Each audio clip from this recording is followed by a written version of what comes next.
Hi all അസ്സലാമു അലൈക്കും, welcome back. ഇന്നത്തെ നമ്മുടെ ഒരു കിഡ് ഡിന്നർ റെസിപ്പിയാണ് കേട്ടോ. എല്ലാവരുടെയും വീട്ടിലുള്ള കുറച്ച് ഐറ്റംസ് വെച്ചിട്ട് നമുക്ക് പെട്ടെന്നൊക്കെ ചായക്ക് നല്ലൊരു സ്പൈസി ആയിട്ടുള്ള കടിയൊക്കെ കഴിക്കണം എന്ന് തോന്നുമ്പോൾ തയ്യാറാക്കാൻ പറ്റുന്ന ഒരു കിഡ് ഡിന്നർ ഐറ്റം തന്നെയാണ് കേട്ടോ. അപ്പോൾ നമുക്ക് വീഡിയോയിലേക്ക് പോയാലോ? വീഡിയോയിലേക്ക് പോകുന്നതിന് മുന്നേ നിങ്ങൾക്ക് ചാനൽ ഇഷ്ടപ്പെടുന്നുണ്ടെങ്കിൽ പ്ലീസ് ഒന്ന് സബ്സ്ക്രൈബ് ചെയ്ത് സപ്പോർട്ട് ചെയ്യണേ. അപ്പോൾ നമുക്ക് ആദ്യം തന്നെ ഈ ഒരു സ്നാക്കിലേക്ക് ആവശ്യമായിട്ടുള്ള സിമ്പിളായിട്ടുള്ള ഫില്ലിംഗ് ഒന്ന് റെഡിയാക്കി എടുക്കാം.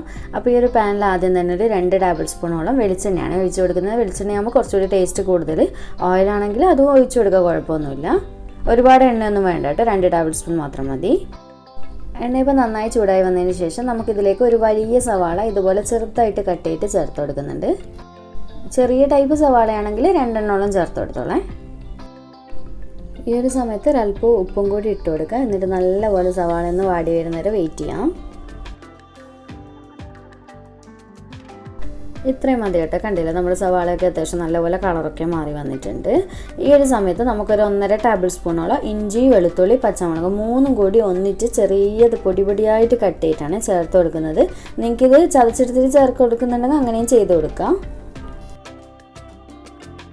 ഇനി നമുക്കിതിട്ട് പച്ചമണമൊക്കെ ഒന്ന് മാറി കിട്ടുന്നവരെ ലോ ഫ്ലെയിമിലിട്ടിട്ടൊന്ന് വഴറ്റിയെടുക്കാം. ഇനി നമുക്ക് ഈ ഒരു സമയത്ത് ഒരു 1/4 ടീസ്പൂൺ മഞ്ഞൾപ്പൊടിയും 1/2 ടീസ്പൂൺ ചിക്കൻ മസാല പൊടിയും ഒരു 1/4 ടീസ്പൂൺ ഗരം മസാല പൊടിയും അതുപോലെ തന്നെ ഒരു 3/4 ടീസ്പൂണോളം കുരുമുളക് പൊടിയും കൂടി ചേർത്ത് കൊടുക്കുക. എന്നിട്ട് നല്ലപോലെ തന്നെ ഒന്ന് മിക്സ് ചെയ്ത് കൊടുത്തതിന് ശേഷം വഴറ്റിയെടുക്കാം. ഒരുപാട് സമയമൊന്നും വേണ്ട കേട്ടോ, ഒരു 1-2 മിനിറ്റ് മാത്രം ഇതുപോലെ ഒന്ന് ഇളക്കി കൊടുക്കുക. അപ്പോൾ ഈ ഒരു സമയത്ത് ലോ ഫ്ലെയിമിൽ തന്നെ ഇട്ട് കൊടുക്കാൻ വേണ്ടി പ്രത്യേകം ശ്രദ്ധിക്കണേ, കാരണം പൊടികളൊക്കെ കരിഞ്ഞു പോകാൻ ചാൻസ് ഉണ്ട്. ഇത്രയും ആയതിനു ശേഷം ലാസ്റ്റ് നമുക്കിതിലേക്ക് കുറച്ച് കറിവേപ്പില അതുപോലെ തന്നെ കുറച്ച് മല്ലിയില ഇതുപോലെ ചെറുതായിട്ട് കട്ട് ചെയ്തിട്ട് ചേർത്ത് കൊടുക്കുക. ഇതൊക്കെ നിങ്ങളുടെ ഫ്ലേവറിനനുസരിച്ച് നോക്കിയിട്ട് ചേർത്ത് കൊടുക്കുക കേട്ടോ. അപ്പോൾ ഇതുപോലെ മിക്സ് ചെയ്ത് കൊടുത്തതിന് ശേഷം ഇനി നമുക്ക് ഫ്ലെയിം ഓഫ് ചെയ്ത് കൊടുക്കുക. ഇത്രയേ ഉള്ളൂ കേട്ടോ, നമ്മുടെ സിമ്പിൾ മസാല റെഡി ആയിട്ടുണ്ട്. നല്ല ടേസ്റ്റാണ് കേട്ടോ ഇങ്ങനെ ചെയ്യുന്ന സമയത്ത്. അതുപോലെ തന്നെ ഉപ്പ് ചെക്ക് ചെയ്തിട്ട് ആവശ്യം ഉണ്ടെന്നുണ്ടെങ്കിൽ ഇട്ട് കൊടുക്കാനും മറക്കരുത്. ഇനി നമുക്ക് ഇതിൻ്റെ ബാറ്റർ ഒന്ന് തയ്യാറാക്കി എടുക്കാം. അപ്പോൾ ഈ ഒരു മിക്സിയുടെ ജാറിലേക്ക് ഞാനിവിടെ 1 കപ്പ് അളവിൽ പാൽ ഒഴിച്ചു കൊടുക്കുന്നുണ്ട്. ഫ്രിഡ്ജിൽ നിന്ന് എടുത്തിട്ട് ഡയറക്റ്റ് തണുത്ത പാൽ തന്നെയാണ് കേട്ടോ ഒഴിച്ചു കൊടുക്കുന്നത്. ഇനി ഇതിലേക്ക് 1 കപ്പ് മൈദയാണ് കേട്ടോ ചേർത്ത് കൊടുക്കുന്നത്. ഇനി നമുക്കിതിലേക്ക് ഒരു മുട്ടയും കൂടി പൊട്ടിച്ചൊഴിച്ച് കൊടുക്കാം. അതുപോലെ തന്നെ ഇതിന് പകരമായിട്ട് മൈദക്ക് പകരം ഗോതമ്പ് പൊടി ഉപയോഗിക്കാം. പക്ഷേ കൂടുതലായിട്ട് എനിക്ക് ടേസ്റ്റ് തോന്നിയിട്ടുള്ളത് മൈദ വെച്ച് ചെയ്യുമ്പോഴാണ് കേട്ടോ. ഈ ഒരു സമയത്ത് തന്നെ പാകത്തിനുള്ള ഉപ്പും കൂടി ചേർത്ത് കൊടുക്കുക. അടുത്ത ഇതിലേക്ക് 2 നുള്ളോളം ബേക്കിംഗ് സോഡയും കൂടി ചേർത്ത് കൊടുക്കുക. ഇനി നമുക്ക് ഇതെല്ലാം ചേർത്ത് കൊടുത്തതിന് ശേഷം നല്ലപോലെ തന്നെ ഒന്ന് അടിച്ചെടുത്തിട്ട് വരാം. അപ്പോൾ ഞാൻ ഇത് നല്ലപോലെ അടിച്ചെടുത്തതിന് ശേഷം ഈ ഒരു ബൗളിലേക്ക് ഒഴിച്ചു കൊടുക്കുന്നുണ്ട്. അപ്പോൾ എൻ്റെ ഈ ഒരു മാവിൻ്റെ കൺസിസ്റ്റൻസി കറക്റ്റാണ് കേട്ടോ. 1 കപ്പ് പാൽ ഉപയോഗിച്ച സമയത്ത് എനിക്ക് കറക്റ്റ് ലൂസായിട്ടാണ് കിട്ടുക. നമ്മൾ ദോശക്കൊക്കെ മാവ് റെഡിയാക്കി എടുക്കില്ല, ആ ഒരു സെയിം ലൂസ് തന്നെ റെഡിയാക്കി എടുത്താൽ മതി. ഇനി നമുക്ക് ഈ സ്നാക്ക് എങ്ങനെയാണ് റെഡിയാക്കി എടുക്കുന്നതെന്ന് നോക്കാം. അപ്പോൾ ഈ ഒരു സ്നാക്കിൻ്റെ പ്രത്യേകത എന്ന് പറയുന്നത് നമ്മൾ ഫ്രൈങ് പാനിലാണ് കേട്ടോ ചെയ്തെടുക്കുന്നത്. സിമ്പിളായിട്ട് ചെയ്തെടുക്കാൻ പറ്റും. അപ്പോൾ ഞാനിവിടെ ഒരു പാൻ വെച്ച് കൊടുത്തതിന് ശേഷം പാൻ ചൂടായിട്ട് ഞാൻ ഇതിലേക്ക് 1 ടേബിൾ സ്പൂൺ നെയ്യാണ് ചേർത്ത് കൊടുക്കുന്നത്. അപ്പോൾ നെയ്യാകുമ്പോൾ കുറച്ചുകൂടി ടേസ്റ്റ് കൂടും. നെയ്യുടെ ഫ്ലേവർ ഇഷ്ടമില്ല എന്നുണ്ടെങ്കിൽ ഓയിൽ ഒഴിച്ചു കൊടുത്താലും മതി കേട്ടോ, കുഴപ്പമൊന്നുമില്ല. നെയ്യൊക്കെ നന്നായിട്ട് മെൽട്ടായതിന് ശേഷം നമ്മൾ നേരത്തെ റെഡിയാക്കി വെച്ചിട്ടുള്ള മാവിൻ്റെ നേരെ പകുതി ഫസ്റ്റ് ലെയറായിട്ട് ഒഴിച്ചു കൊടുക്കുക.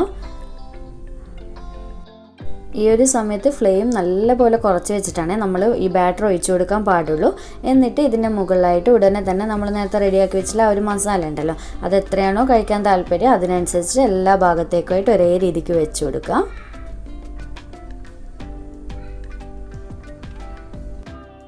അപ്പോൾ ഇതുപോലെ ഫില്ലിങ് വെച്ച് കൊടുത്തതിന് ശേഷം ഞാനിവിടെ 2 മുട്ട പുഴുങ്ങിയെടുത്തിട്ട് ഇതുപോലെ വട്ടത്തിൽ സ്ലൈസ് ചെയ്ത് കട്ട് ചെയ്ത് വെച്ചിട്ടുണ്ട് കേട്ടോ. അപ്പോൾ ഇതും കൂടി ഇതിലൂടെ വെച്ചിട്ട് നമ്മൾ കഴിക്കുന്ന സമയത്ത് നല്ല ടേസ്റ്റാണ് കേട്ടോ. അപ്പോൾ ഇങ്ങനെ ഇതുപോലെ എല്ലാ സൈഡിലേക്കായിട്ട് വെച്ച് കൊടുക്കാം. ഞാൻ 2 മുട്ടയാണ് എടുത്തിട്ടുള്ളത്. അപ്പോൾ മുട്ട ഇഷ്ടമില്ലാത്തവരാണെങ്കിൽ ചിക്കൻ ഫ്രൈ ചെയ്തിട്ട് ചെറുതായിട്ട് കട്ട് ചെയ്തിട്ട് ഇതുപോലെ ഇതിൻ്റെ മുകളിലായിട്ട് ഇട്ട് കൊടുത്താൽ അതും നല്ല ടേസ്റ്റാണ് കേട്ടോ. അതൊക്കെ നിങ്ങളുടെ ഇഷ്ടമാണ്. അപ്പോൾ ഇതുപോലെ മുട്ട വെച്ച് കൊടുത്തതിന് ശേഷം ഇതിൻ്റെ മുകളിലായിട്ട് ഈ ഒരു മസാല വെക്കണം എന്നുണ്ടെങ്കിൽ മാത്രം, ഇഷ്ടമുണ്ടെങ്കിൽ മാത്രം കുറച്ച് ഇതിൻ്റെ മുകളിൽ കൂടി ഇട്ട് കൊടുക്കുക. അപ്പോൾ ഇത്രയായതിനു ശേഷം നമ്മുടെ നേരത്തെ ബാക്കിയുള്ള ആ ഒരു മാവുണ്ടല്ലോ അത് മുഴുവനായിട്ട് ഇനി ഇതിൻ്റെ മുകളിലായിട്ട് നമ്മുടെ ഈ ഒരു മുട്ടയും മസാലയൊക്കെ കവറാകുന്ന രീതിയിൽ ഒന്ന് ഒഴിച്ചു കൊടുക്കാം. എല്ലാ ഭാഗത്തൊക്കെ കൂടിയായിട്ട് ഒഴിച്ചു കൊടുക്കുക. അപ്പോൾ ഫസ്റ്റ് ലെയറായിട്ട് നമ്മൾ പകുതി മാവ് ഒഴിച്ചു കൊടുക്കുക. എന്നിട്ട് അതിൻ്റെ ലാസ്റ്റ് ഇതുപോലെ ഒഴിച്ചു കൊടുക്കുന്ന സമയത്ത് ബാക്കിയും കൂടി ഒഴിച്ചു കൊടുക്കുക കേട്ടോ. അപ്പോൾ ഇത്രയേ ഉള്ളൂ, സിമ്പിളല്ലേ പരിപാടി. അപ്പോൾ ഇതുപോലെ മാവൊക്കെ നല്ലപോലെ സെറ്റ് ചെയ്തതിന് ശേഷം നമുക്കിത് അടച്ച് വെച്ച് കൊടുക്കുക. ഇനി ഇത്രയേ ഉള്ളൂ പരിപാടി. ഇനി ഇതിൻ്റെ മുകൾ ഭാഗം നല്ലപോലെ ആറി വരും. ആ ഒരു സമയമാകുമ്പോൾ തിരിച്ചിട്ട് കൊടുക്കുക കേട്ടോ. അത്രയേ ഉള്ളൂ. പെട്ടെന്ന് തന്നെ റെഡിയാവും. ഒരു 6 മിനിറ്റൊക്കെ മാത്രമേ വേണ്ടുള്ളൂ അടിഭാഗം സെറ്റായി വരാൻ. പിന്നെ ഫ്ലെയിം പ്രത്യേകം ശ്രദ്ധിക്കുക കേട്ടോ. ഏറ്റവും ലോയിൽ തന്നെ ഇടാൻ വേണ്ടി ശ്രദ്ധിക്കുക. ഇപ്പോൾ ഇത് ഒരു 6 മിനിറ്റ് ആയതിന് ശേഷം കണ്ടില്ല, നമ്മുടെ മുകൾ ഭാഗമൊക്കെ നല്ലപോലെ ആറി വന്നിട്ടുണ്ട്. അടിഭാഗമൊക്കെ നല്ലപോലെ സെറ്റായും വരുന്നിട്ടുണ്ടാവും. അപ്പോൾ ഇതിൻ്റെ മുകളിലായിട്ട് ഒരു 1/2 ടീസ്പൂൺ കൂടി നെയ്യൊന്ന് നല്ലപോലെ ഒന്ന് തടവി കൊടുത്തിട്ടുണ്ട്. ഇനി നമുക്കിത് പതുക്കെ തിരിച്ചിട്ട് കൊടുക്കുക. അങ്ങനെ മുറിഞ്ഞു പോകും അങ്ങനത്തെ ഒരു ടെൻഷനും വേണ്ട കേട്ടോ. പെട്ടെന്ന് തന്നെ റെഡി ആയിട്ട് കിട്ടുകയും ചെയ്യും. അപ്പോൾ ഈ ഒരു സൈഡും കൂടി ഒന്ന് കളറ് മാറി വരുന്നവരെ നമുക്ക് വെയിറ്റ് ചെയ്യാം. കണ്ടില്ല, അടിഭാഗം കരിയോ ഒന്നും ചെയ്തിട്ടില്ല. ഈ ഒരു നല്ലപോലെ ബ്രൗൺ കളർ ആകുന്നവരെ തന്നെ കുക്ക് ചെയ്യണം കേട്ടോ. എങ്കിലേ നല്ല ടേസ്റ്റ് ഉണ്ടാവും. നല്ല ഒരു മുരിഞ്ഞ ടെക്സ്ചറായിട്ട് നല്ല ടേസ്റ്റാണ് കേട്ടോ കഴിക്കുന്ന സമയത്ത്. ഇനി നമുക്ക് ആ ഒരു തിരിച്ചിട്ട ഭാഗം കൂടി ചെറുതായിട്ടൊന്ന് കളറൊക്കെ ഒന്ന് മാറി വരുന്നവരെ വെയിറ്റ് ചെയ്യാം. അപ്പോൾ ഈ ഒരു സൈഡും കൂടി ഞാനൊരു 3-4 മിനിറ്റ് വെച്ചതിന് ശേഷം ഫ്ലെയിം ഓഫ് ചെയ്ത് കൊടുത്തിട്ട് പ്ലേറ്റിലേക്ക് സെർവ് ചെയ്തിട്ടുണ്ട്. കണ്ടില്ലേ, ഇത്രയേ ഉള്ളൂ. സിമ്പിളല്ലേ ചെയ്യാനായിട്ട്. ഇനി നമുക്കിത് കട്ട് ചെയ്ത് നോക്കാം. ഭയങ്കര ടേസ്റ്റാണ് കേട്ടോ, വെറുതെ പറയില്ല. നമുക്ക് എല്ലാവരുടെയും വീട്ടിലുള്ള കുറച്ച് ഐറ്റംസ് അല്ലേ വേണ്ടുള്ളൂ. പെട്ടെന്ന് തന്നെ മസാലയൊക്കെ റെഡിയാക്കി എടുക്കാം. അപ്പോൾ എന്തായാലും വീഡിയോ ഇഷ്ടമായിട്ടുണ്ടെന്നുണ്ടെങ്കിൽ ലൈക്ക് ചെയ്യാനുള്ള കാര്യം മറക്കില്ല. അതുപോലെ തന്നെ നിങ്ങളുടെ എല്ലാ ഫീഡ്ബാക്സും അറിയിക്കുക. ചാനൽ സബ്സ്ക്രൈബ് ചെയ്തിട്ടില്ലെങ്കിൽ പ്ലീസ് ഒന്ന് സബ്സ്ക്രൈബ് ചെയ്ത് സപ്പോർട്ട് ചെയ്യുക. അതുപോലെ തന്നെ വീഡിയോ ഇഷ്ടമായിട്ടുണ്ട് എന്നുണ്ടെങ്കിൽ എപ്പോഴെങ്കിലും ട്രൈ ചെയ്ത് നോക്കുന്ന സമയത്ത് എനിക്ക് ഫീഡ്ബാക്ക് അറിയിക്കണേ. അപ്പോൾ വീണ്ടും ഒരു അടിപൊളി വീഡിയോ ആയിട്ട് കാണാം. Thank you.